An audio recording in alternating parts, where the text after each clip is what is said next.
Shalom, selamat pagi. Sate pagi hari ini bertemakan Roh Kudus membantuku berdoa.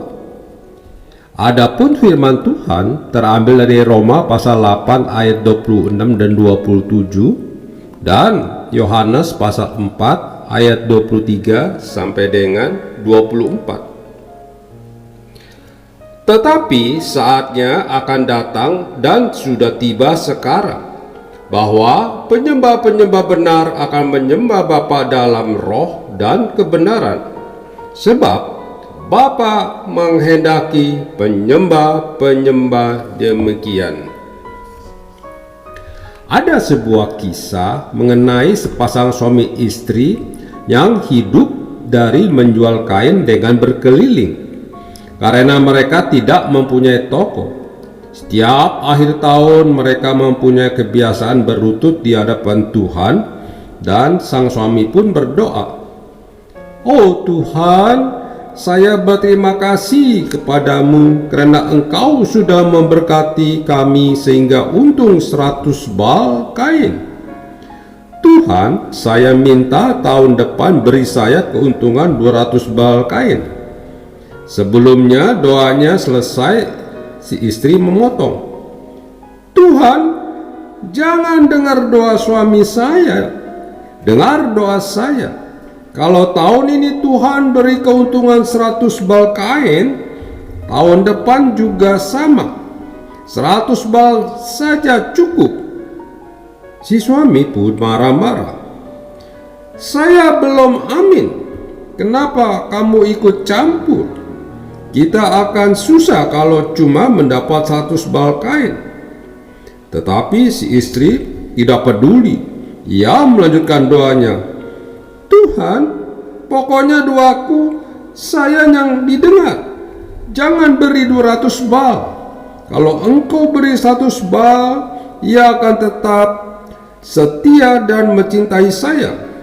Kalau 200 bal, ia nanti akan cari istri kedua."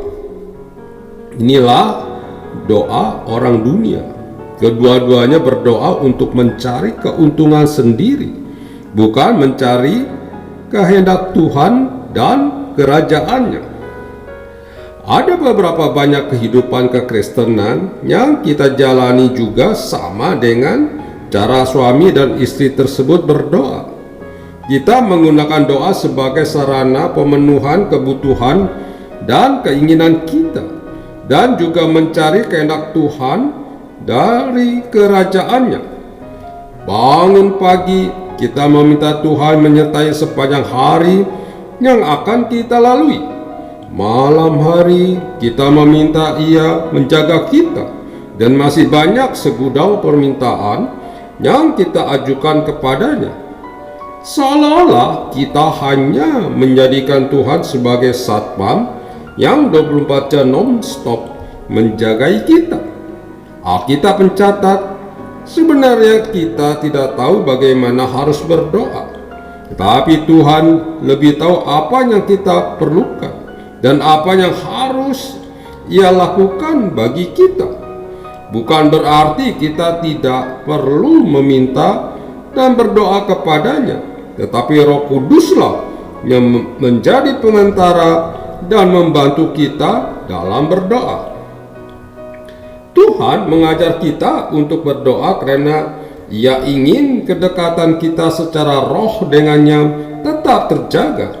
Karena roh manusia adalah peduli Tuhan yang menyelidiki seluruh lubuk hati kita. Kedalaman lubuk hati, yaitu roh kita sebagai manusia, itulah yang menjadi pelita bagi Tuhan. Untuk itu, perlu bagi kita menjaga kedalaman batin kita, dan Roh Kuduslah yang akan membantu kita untuk bertindak dan meminta seturut kehendak Tuhan, karena kita tidak memiliki kemampuan sedikit pun untuk mengetahui apa yang benar menurut pandangannya. Untuk itu, peranan Roh Kudus dalam kehidupan kita tidak bisa diabaikan. Jika kita hanya berdoa sekadar berdoa, dapat dipastikan hubungan kita dengan Tuhan juga bukanlah suatu hubungan yang harmonis. Cara terbaik untuk meminta kepada Tuhan adalah dengan memohon padanya untuk mencurahkan Roh Kudus-Nya dan memperlihatkan pada kita apa yang harus kita lakukan untuk bekerja sama dengannya dalam menyatakan kehendak-Nya. Amin. Mari kita berdoa. Bapa Surgawi, aku rindu bisa memiliki hubungan yang dekat denganmu. Biarlah Roh Kudus-Mu hidup di dalamku sebagai pengantara dalam komunikasi kita.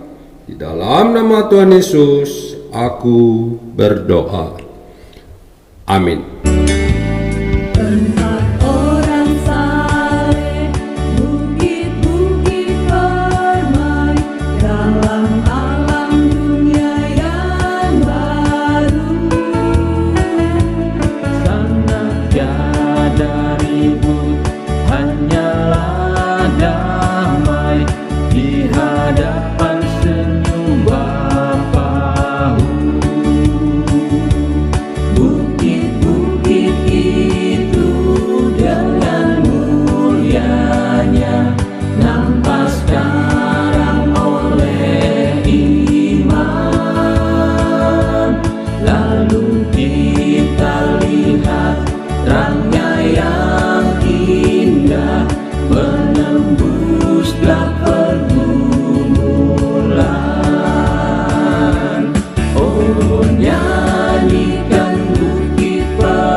Di pantai yang selalu hijau.